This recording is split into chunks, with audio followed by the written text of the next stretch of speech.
Les damos la bienvenida aquí en la iglesia Puerta del Cielo, en Clavería.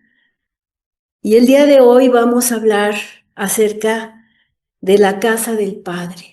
Vamos a hablar acerca de la casa del Padre. Y pues el Señor Jesús en sus enseñanzas siempre utilizaba conceptos de la misma cultura que se estaba viviendo en ese entonces. Sabemos que cuando hablaba de los hipócritas, hablaba del tiempo de los teatros griegos y romanos y todo eso. Cuando hablaba de la semilla, hablaba de los agricultores, porque qué era lo que se daba en ese tiempo. Hablaba acerca de la mujer que encontró la moneda en las casas, porque eran piedras, entonces se podían quedar escondidas ahí. Y en cada situación, ay, que tengo aquí un chinito, en cada circunstancia, él aprovechaba para dar una enseñanza. Y vamos a hablar acerca de la casa del Padre. Vamos a hablar en ese tiempo, nos vamos a transportar un poquito y como todo en la Biblia vamos a encontrar esos principios que nos pueden identificar con las enseñanzas del Señor. Y en este caso es precisamente cuando un muchacho le gustaba una chica, iba con el padre, con su papá, y le decía, oye, fíjate que me gusta fulanita de tal, y yo quisiera pues, quisiera casarme con ella, acompáñame para pedir a la novia. Entonces, van juntos a la casa de la chica para para preguntar también, para ponerse de acuerdo en el precio de la novia con el padre y la mamá de ellos, eran nada más, ahora sí que los seis, los muchachos y los papás. Entonces ellos se ponían de acuerdo para el precio de la novia. Pero este acto ya se le llama el desposorio, que ya era para hacer un compromiso, para hacer un pacto como el que vimos ahorita, muy sencillo, ¿verdad? Pero así era, así era.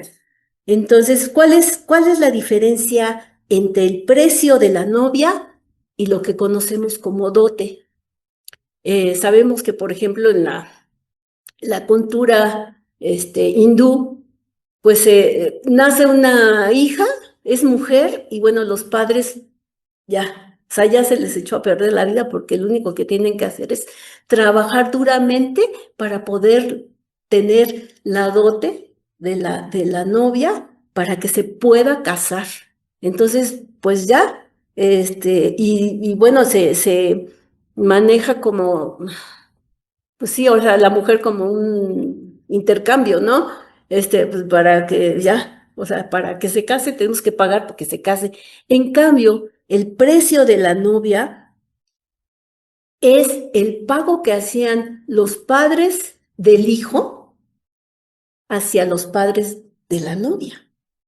¿Y lo hacían por qué? Porque era el pago que hacían por toda la educación que le dieron, por todos los principios que le infundaron, por todo el trabajo que también se hacía en casa, todo lo que le habían enseñado, todo lo que había trabajado, todo lo que había aprendido, era una manera de compensar a los padres de la novia para llevársela.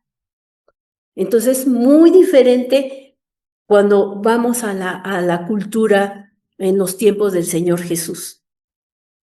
Y bueno, entonces la novia era de un valor muy, muy grande, ¿verdad? Muy grande. O sea, dicen algunos que pues era como el precio de una casa, ¿no? Entonces, pues una casa a veces pasan 30 años, 40 años para pagar una casa. Imagínense nada más dar el precio de la novia, ¿no? Que podía ser. Entonces la familia recibía esta riqueza de la novia, transferida de la familia del novio a su familia, porque era muy valiosa. Compensaban la educación, la fuerza de trabajo que había representado para toda esa familia. Y entonces sí, el padre del novio sirve esa copa de vino. Y esa copa de vino se la da al hijo y él se la ofrece a la muchacha. Te ofrezco esta copa, en otras palabras es, te amo y te ofrezco mi vida. Ella podría decir sí o no en ese momento. Yo dije que sí. Si toma de la copa es que ella acepta su vida y le ofrece la suya. Desde entonces quedan comprometidos, quedan desposados, ¿sí? No, no había noviazgo, así como de que, pues a ver, ¿no? A ver si nos lleva. O sea, era un compromiso. Ya, a lo mejor se habían echado ojitos, ¿verdad? En el mercado, no sé, pero no existía el noviazgo en ese tiempo. El desposorio era pedir a la novia y ya, entonces sí pasaba un tiempo de preparación, pero de preparación para la boda. ¿Qué hacía entonces la boda? ¿Qué hacía, perdón? ¿Qué hacía entonces el novio? El novio se regresaba a la casa de su padre a construir. A ver, espérenme tantito porque no sé por qué ahora. Así, aquí está. ¿Sí? Les voy a hacer una presentación chiquitita. Ahí está. ¿Ok? Ahí tenemos. Ok. Entonces ahí tenemos a los novios. Cuando van a pedirlos y ahí está. ¿Ok? Ahí están los novios. Muy bien. Bueno, así es como el Señor Jesús levantó la copa y la ofreció a sus discípulos en ese pacto de amor. Así fue como el Señor dio gracias y entregó, como dice en Primera de Corintios 11:25. Asimismo tomó también la copa después de haber cenado, diciendo: esta copa es el nuevo pacto en mi sangre. Hagan esto todas las veces que la bebiereis en memoria de mí. Cuando nosotros tomamos la Santa Cena, estamos haciendo esto mismo. Estamos recibiendo la vida del Señor y estamos entregándole la nuestra. Estamos haciendo ese memorial de ese nuevo pacto que hizo en su sangre. Es como si Jesús nos dijera: te amo, ¿te quieres casar conmigo? Porque la iglesia es la novia del Señor, ¿verdad? ¿Quieres ser mi prometida? Ahorita nosotros somos la desposada. Ya estamos comprometidos con el Señor y estamos esperando, ¿verdad?, que venga por nosotros. Cuando tomamos esa cena, es lo que hacemos, le decimos: acepto tu vida, Señor, y recibe la mía. ¿Cuál fue el precio de la novia? ¿Cuál es el precio de nuestro desposorio con el Señor? Sabemos que el precio no fue el precio de una casa. Sabemos que el precio fue el precio de una sangre preciosa, divina, y fue toda, hasta la última gota, por amor a nosotros. Entonces, el precio de la novia es muy grande, es muy, muy grande. Cuando tomamos esa copa, quiere decir que vamos a hacer, quiere decir que debemos de pensar qué vamos a hacer con la vida del Señor y cómo vamos a entregarle nuestra vida. Les voy a mostrar aquí. En la casa del Padre, dice el Señor que hay muchas moradas, ¿verdad? En ese tiempo se llamaban ínsulas, que era un terreno muy grande donde construía el Padre para sus hijos y ahí vivían y todo.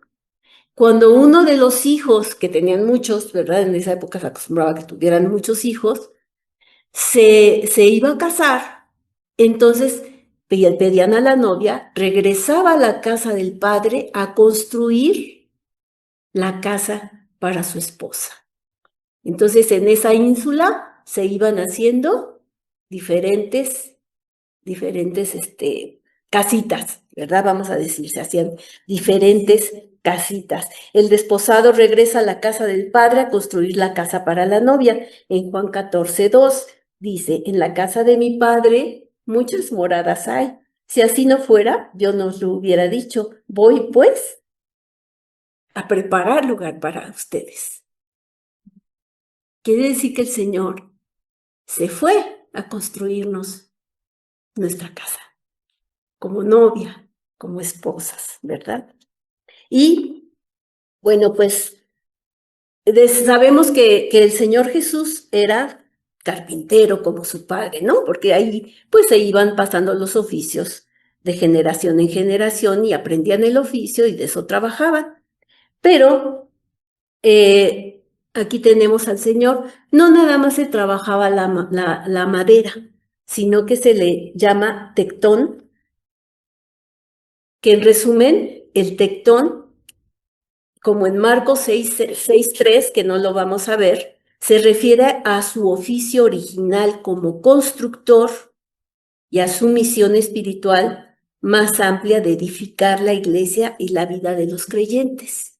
O sea que se dice que no nada más era carpintero de hacer mesas, sillas, sino que era acerca de la construcción. Trabajaba en la construcción porque se utilizaba mucho la madera y pues los bloques que utilizaban ahí de piedra y todo eso. Entonces se dice que el Señor Jesús era ese constructor y de alguna manera también la palabra nos dice que él era la piedra del ángulo, ¿verdad? Él nos dice que la piedra del ángulo. La piedra angular en el Nuevo Testamento se le describe como la piedra angular sobre la cual se edifica la iglesia, la casa espiritual de Dios. Y ahí refuerza de alguna manera su rol de constructor divino. Ahora vamos a ver la casa. Así es, ¿no? Ahí se van haciendo, las casitas se iban poniendo una a otra, luego ya se ponían arriba y según cómo iba creciendo la familia.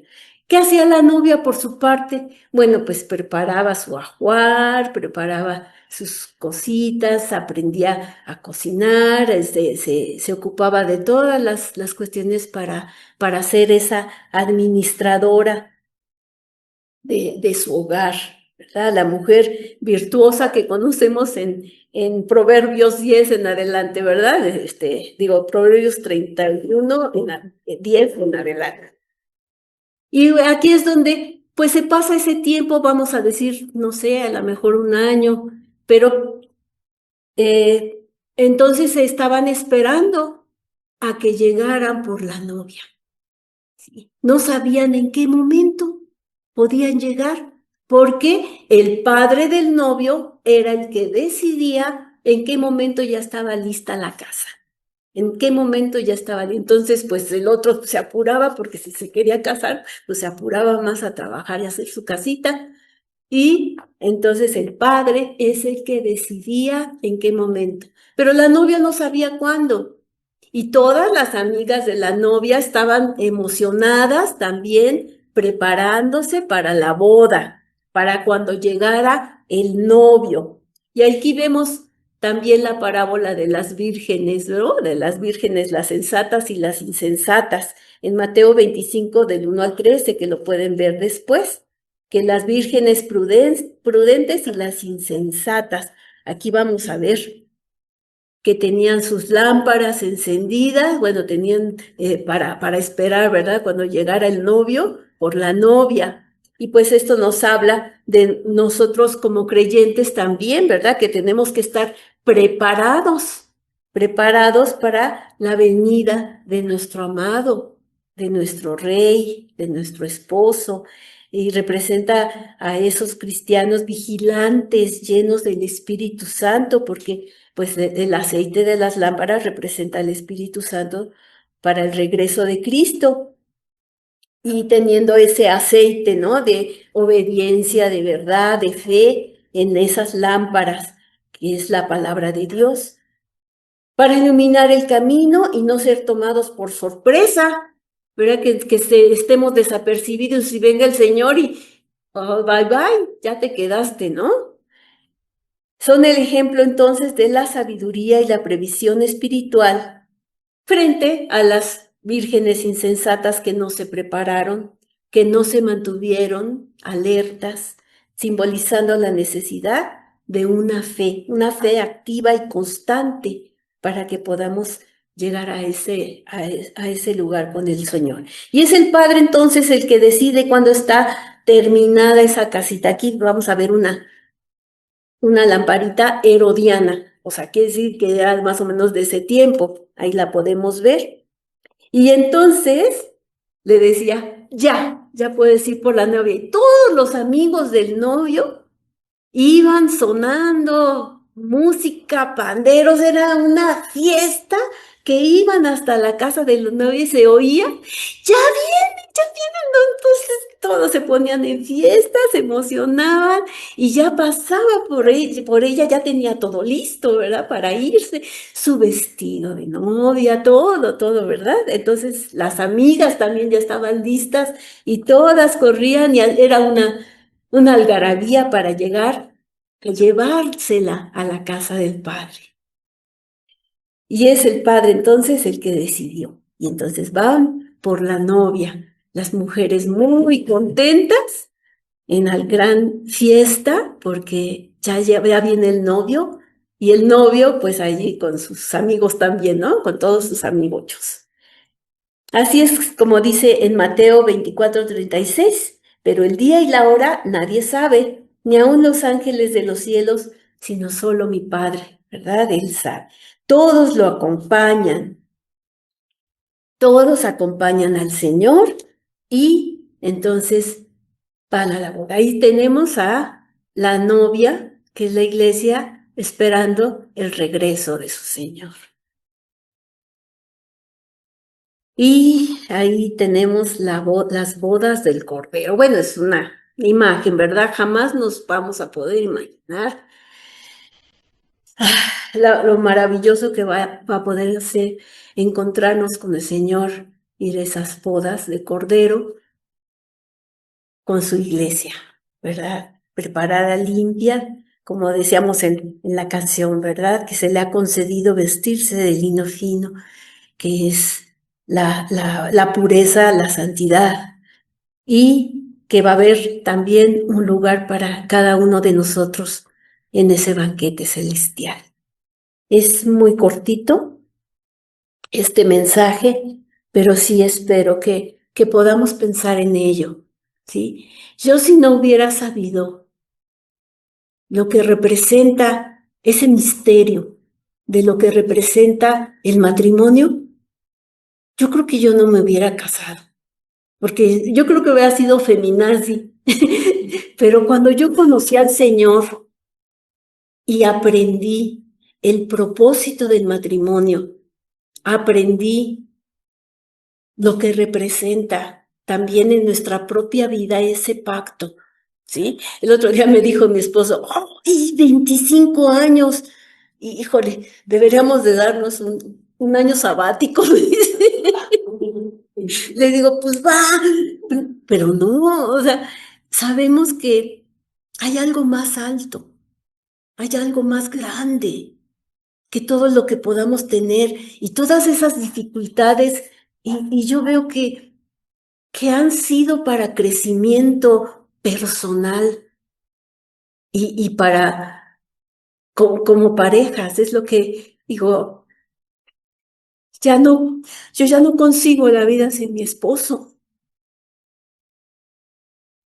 Y podemos ver de veras, cuando se es una sola carne, parece que no pasa nada, parece que no es cierto, parece que cada quien tiene sus ideas y con los jalones y los estirones y los acuerdos y los desacuerdos y todo pasa, pero no sabemos que hay algo más profundo, más grande, más misterioso y precioso en todos estos principios, en todos estos conceptos que Dios tiene para nosotros. Y pues yo quiero darles las gracias y decirles que el Señor dejó de tomar ese fruto de la vid en ese momento y está esperando que volverlo a tomar con nosotros en esa cena, en ese banquete que vamos a tener en las bodas del Cordero, en el cual todos estamos invitados, todos tenemos nuestro boleto, no lo pierdan. Cuiden mucho con temor y temblor esa salvación y mantenerse siempre limpios, siempre purificados, con un corazón limpio, puro, para el Señor. Porque somos su novia, somos su esposa. Estamos comprometidos con Él. Y pues con esto quiero terminar. Le damos gracias a Dios. Padre bendito, quiero darte gracias por este tiempo, Señor glorioso. Bendecir tu nombre, Señor, y darte muchas gracias por lo que has hecho en nuestra vida, porque hasta aquí nos has acompañado, porque has sido muy sabio, porque te doy gracias, Señor, porque fuiste tú, Padre, mi Padre, el que trajo a mi esposo hacia mí. Gracias, Señor, por pues poner en su corazón, Señor, esa atracción, ese amor, Padre bendito. Gracias, Señor, por abrir mis ojos para darme cuenta de que Él era el especial. Él era la persona que de todo el mundo, de todos los tiempos, de todos los siglos, de todos los lugares, estaba apartado para mí y yo para Él. Gracias, mi Dios, porque así tú nos has apartado para ti y tú eres el único. Tú eres el centro de nuestra vida, Señor, y recibimos, Padre, esa copa. Recibimos esa vida tuya, Señor, en tu sangre. Y Padre, te entregamos la nuestra con todo nuestro corazón, en fidelidad, en amor, en compromiso, Señor. Te damos muchas gracias y queremos y te amamos, Señor, y queremos ver tu rostro, Señor, en justicia, Padre. Queremos verte, Señor. Maranatha, ven, Señor Jesús. Amén.